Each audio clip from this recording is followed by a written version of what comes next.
హరహర మహాదేవ. విదుర నీతిలో విచిత్ర పురుషుల గురించి ఈనాడు మనం తెలుసుకుంటాం. వాళ్ళు 17 రకాలుగా ఉంటారు అని విదురుడే స్వయంగా చెప్పాడు. విదురుడు తనకు తానుగా చెప్పినటువంటి మాట కాదిది.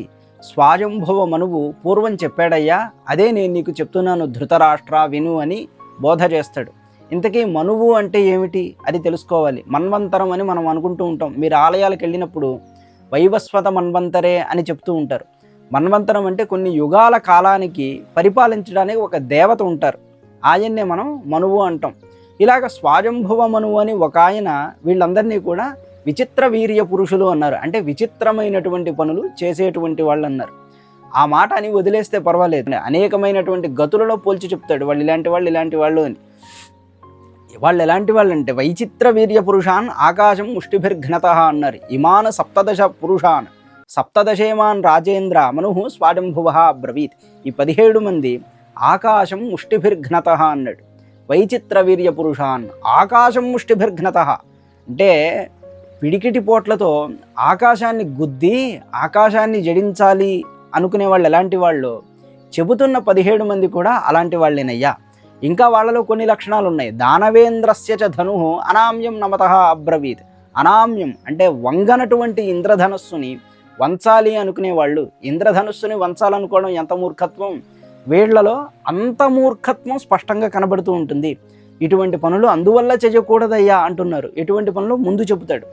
ఇక్కడే ఇంకో రహస్యాన్ని చెప్పాలి. దానవేంద్రస్యచ అని ఒక పదం ఉన్నది. దానవులు అంటే మనం రాక్షసులు అని అనుకుంటాం, కానీ ఇక్కడ నీలకంఠీయంలో చెప్పినటువంటి మాట దానవ శబ్దానికి మేఘం అని అర్థం చెప్పారు. దానవేంద్రస్యట ధనుహు అంటే ఇంద్రధనస్సు అని అర్థం చెప్పారు. సంస్కృతం కాసింత తెలిసి అంతో ఇంతో నేర్చుకుంటున్న వాళ్ళకి సులభంగా ఉంటుందని ఇలా చెప్పడం జరుగుతుంది. ఇక అథో మరీచిన పాదాన్ అగ్రాహ్యాన్ గృహతస్తథ అన్నాడు. సూర్యచంద్రుల యొక్క కిరణాలని తమ గుప్పిటలో బంధించాలనుకునే వాళ్ళు ఎంత మూర్ఖులో చెబుతున్న 17 మంది కూడా అంతే మూర్ఖులయ్యా అన్నారు. అంటే ఆ పనులు ఇవి చేయకూడదన్నారు. అలాగే ఇక్కడ అథహ మరీచిన అని పదవిభాగం చేయకూడదు. అథ అథో ఈ 2 అవ్యయాలు. అథో మరీచిన అని చెప్పవలసి ఉన్నది. ఏమిటని మొట్టమొదట ఒక చెప్తున్నాడు. యశ్చాశిష్యం శాస్తి వై యశ్చతుష్యేత్ అన్నాడు. యశ్చ అశిష్యం శాస్తి, శాసింపదగని వాడిని శాసించాలి అని చూసేవాడు. అంటే మన తెలుగు భాషలో చక్కగా చెప్పుకోవాలంటే మాట వినని వాడికి బుజ్జగించి చెప్పాలి అనుకునే వాడినే మొట్టమొదటి మూర్ఖుడు అంటాడయ్యా అన్నాడు. ఈ మాట ధృతరాష్ట్రుడికి ఎక్కడ తగలాలి?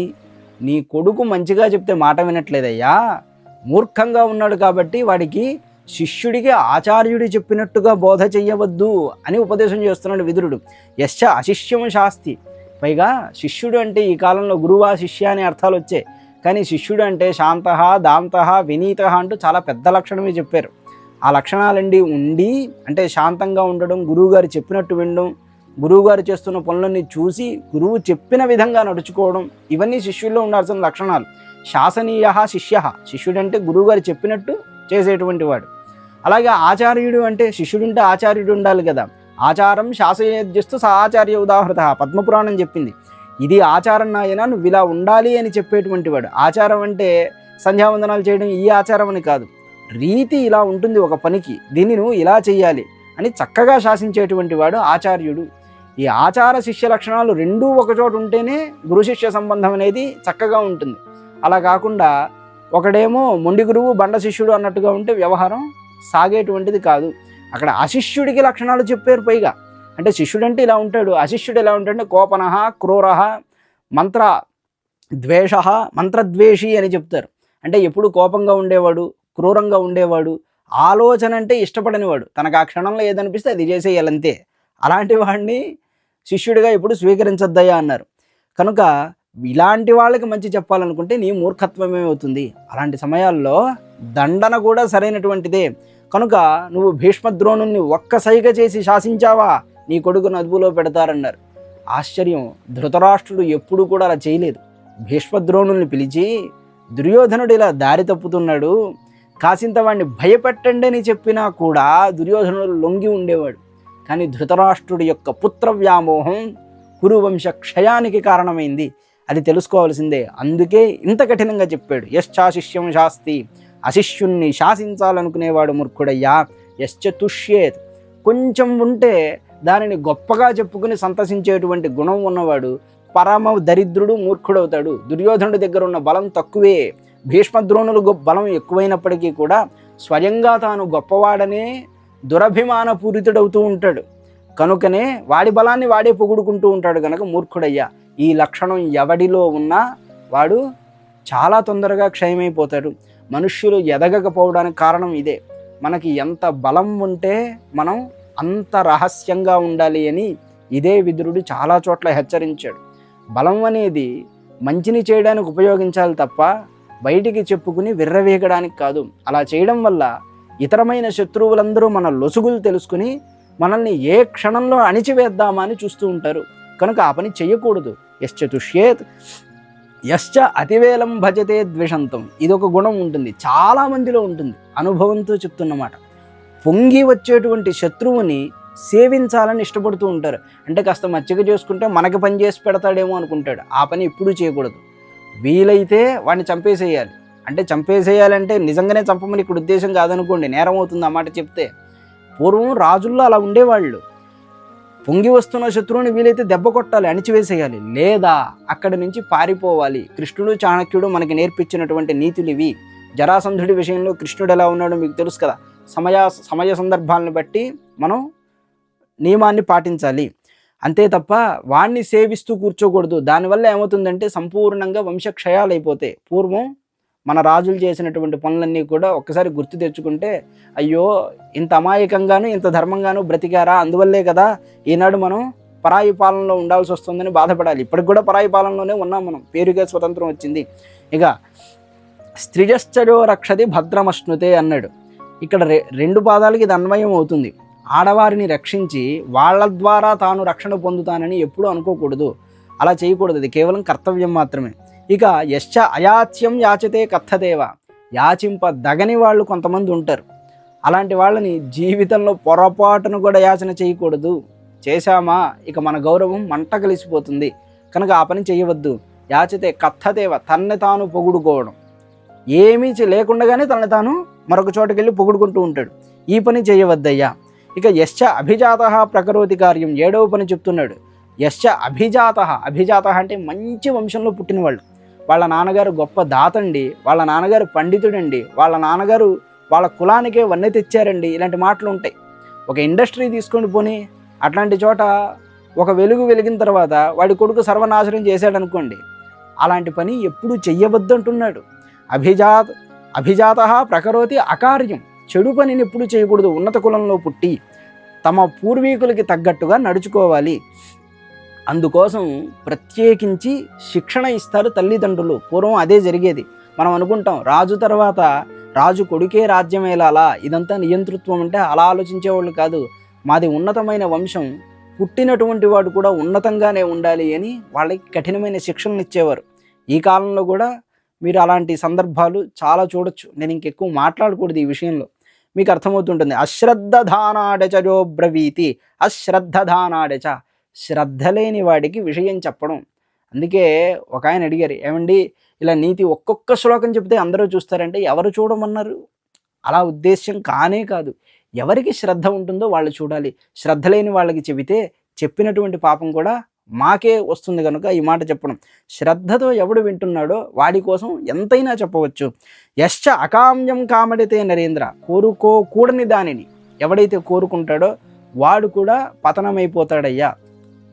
ఈ లక్షణాలు ఉండకూడదు. ఇక్కడ ఈ మాట అనడంలో పాండవుల యొక్క రాజ్యాన్ని తాను కోరుకున్నాడు కదా, ఎంత తప్పది. కనుక కోరదగని దానిని కోరుకోవడం అనేది ఉండకూడదు. వద్భావహాసం శ్వశురో మన్యతేవా, మామగారయ్యుండి కోడలి దగ్గర వెకిలి మాటలు మాట్లాడరాదు. వెకిలి మాటలు అంటే మీకు ఇక్కడ సభాముఖంగా సంపూర్ణంగా చెప్పడం అంత యుక్తం కాదు, కానీ ఒక ఉదాహరణ చెప్తాను. అరుణాచలంలో రమణ మహర్షి ఉన్నప్పుడే శేషాద్రి స్వామి వారు ఉండేవారు. రమణ మహర్షి, శేషాద్రి స్వామి గొప్ప సిద్ధపురుషులు. ఈ శేషాద్రి స్వామి వారి దగ్గరికి ఒక ముసలాయన వచ్చాట. రాగానే ఒక్క పెట్టున ఒక మాట అన్నారట, చిచి కోడలితోనా అన్నారట. అంతే. అంటే మీరు అర్థం చేసుకోండి. వెంటనే ఆయనకి తల కొట్టేసినట్టు అయిపోయి అక్కడి నుంచి వెళ్ళిపోయారు. ఇలాంటి దుర్మార్గాలు ఈ కాలంలో మరీ విపరీతంగా జరుగుతున్నాయి కనుక, హద్దులు మీరి మనుష్యులు ప్రవర్తిస్తున్నారు కనుక నేను ఇలా చెప్పవలసి వస్తూ ఉన్నది. కనుక కోడలంటే కూతురితో సమానం. వెకిలి చేష్టలు మాట్లాడకూడదు. కూతురితో సరదాగా తమాషాలు ఆడినట్టు ఉండవచ్చేమో కానీ హద్దు మీరు ప్రవర్తించడం, దృష్టిని అపవిత్రం చేసుకోవడం అనేది కూడదయ్యా.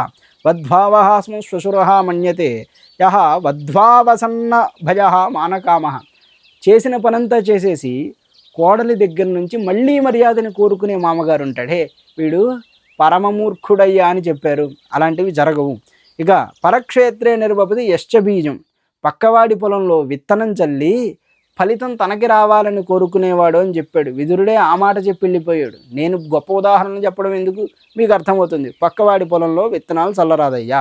స్త్రిడం చెడ పరివదతే అతివేలం. అతివేలం అంటే హద్దు మీరి ఆడవారి విషయంలో మాట్లాడరాదు.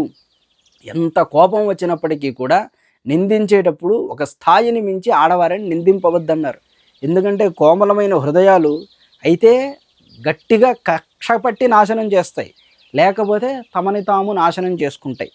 కోమలమైన హృదయం గల యొక్క స్త్రీ స్వభావాలు అనేవి అలా ఉంటాయి.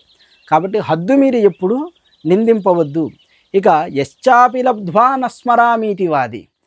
ఒకటి నుంచి దేన్నైనా బాగా లాభం పొంది లేదా తీసేసుకునేసి అబే నాకు గుర్తులేదే అనకూడదు. అది చాలా తప్పు, దుర్మార్గమైనటువంటి విషయం. అలాంటి మనుషుల వల్ల మోసపోయి కూడా చెప్తున్నటువంటి మాటలు ఇవన్నీ కూడా. చక్కగా పొందేసి అసలు నువ్వెవరో నాకు తెలియదే అనే విధంగా ప్రవర్తిస్తూ ఉంటారు. అలా ఉంటే గనక వాళ్ళకి గట్టి శిక్షే పడుతుంది సుమా. ఇక దత్వాచడ కథతి యాచ్యమాన. అడిగిన వాడికి ఇస్తానని చెప్పి ఏ పుణ్యక్షేత్రంలోనో 10 మందిలోనో నాయకుల్లాగా అంతా అయిపోయిందని మాట ఇచ్చేసి తర్వాత మాట తప్పుతాడు కదా. ఇచ్చిన మాటని మర్చిపోయి నేనేమి ఇవ్వలేదు అని వాడికి తెలిసినా 10 మందిలో ఇచ్చానని చెప్పుకుంటూ ఉంటాడు, ఇవ్వకుండానే ఇచ్చినట్టు చెప్తాడు. ఇలాంటి వాడికి కూడా కఠినమైన శిక్ష పడుతుంది. ఇక యశ్చాసత సత్వముపానరీత. చిట్ట చివరిది మాత్రం భయంకరమైందే. చెడ్డవాడిని మంచి దారిలోకి తేవాలనుకోవడం ఉన్నదే, ఈ పని చేసేవాడిని మాత్రం యమభటులు లాక్కుని వెళతారయ్యా నరకానికి అన్నాడు. అంటే ఇక వాడు మాట వినడు అని నిశ్చయం అయిపోయిన వాడికి పదే పదే పదే ఉపదేశాలు చేస్తూ ఉంటారు. ఇలా ఉపదేశం చేస్తే గనక దీనివల్ల ప్రయోజనం ఉండదు. అంటే దీని అర్థం చెడ్డవాడికి మంచి చెప్పకూడదని కాదు, చెప్పాల్సినటువంటి దారి వేరే ఉంటుంది. దండించి చెప్పాల్సిన చోట బుజ్జగించి చెప్పకూడదయ్యా. ఆ మాటనే ఇక్కడ చెప్తున్నాడు.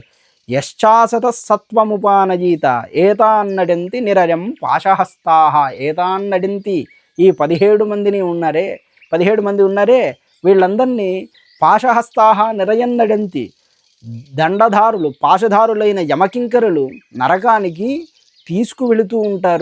వెళుతున్నారయ్యా. అందువల్ల ఈ 17 కృత్యాలు కూడా ఎప్పుడూ చేయవద్దు అని హెచ్చరించాడు విదురుడు.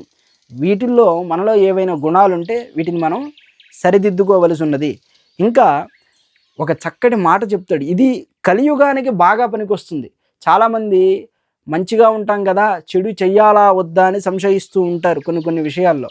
అలాంటప్పుడు మనం ఎలా ఉండాలి, ఎలా ఉండకూడదు అనేది విదురుడే చక్కగా చెప్తున్నాడు. మనకెందుకు బాధ, విదురుడంతటి ధర్మవేత్త చెప్పినా కూడా లేదు మేము ఇలాగే ఉంటామంటే నమస్కారం పెట్టి ఊరుకోవడమే. యస్మిన్ యథా వర్తతే యో మనుష్య. ఒక మనిషి ఇతరుల పట్ల ఎలా అయితే ప్రవర్తిస్తాడో వాడి పట్ల ఇతరులు కూడా అలా ప్రవర్తిస్తే దోషం లేదు అని చెప్పారు. కలియుగంలో విశేషంగా ఇలా ఉండాలి. వాడు ఏరా అంటే నువ్వు అవునా అండి అనకూడదు, ఏరా అనే అనాలి. అలా అంటేనే వాడు తగ్గి ఉంటాడు. ఎందుకంటే క్రియలో దోషం కాదు, ప్రతిక్రియలో దోషాన్ని వెతకక్కర్లేదు. క్రియలో దోషం ఉండొచ్చు, అంటే మొదట నువ్వు చేస్తే అది తప్పు అవుతుంది. కానీ వాడు నిన్ను కొట్టిన తర్వాత నువ్వు తిరిగి వాడిని కొడితే అది తప్పు కాదు. కానీ హద్దు మీరి ప్రవర్తించకూడదు. యస్మిన్ యథా వర్తతేరో మనుష్య. ఏ మనుష్యుడు ఎలా ఉంటున్నాడో తస్మిం తథా వర్తితవ్యం సధర్మ. వాళ్ళ పట్ల అలా ఉండడం ధర్మమే కదా. మాయాచార మాయయా వర్తితవ్య. మాయతో ఆచారంగా ఉండేవాడిని, అంటే మాయ చేసి పనులు చేసేవాడి పట్ల మాయతోనే జడించడం అనేది తప్పనేదే కాదు అంటున్నాడు. సాధ్వాచార సాధున ప్రత్యుపేడ అన్నాడు. మంచి మాట. మంచిగా ఉండే వాళ్ళ దగ్గర మంచిగా ఉండడం అనేది పద్ధతయ్యా. ఈ మార్గాన్ని అవలంబించడం అనేది పురాతనమైనటువంటి కాలం నుంచి వస్తున్న ధర్మమే అన్నాడు.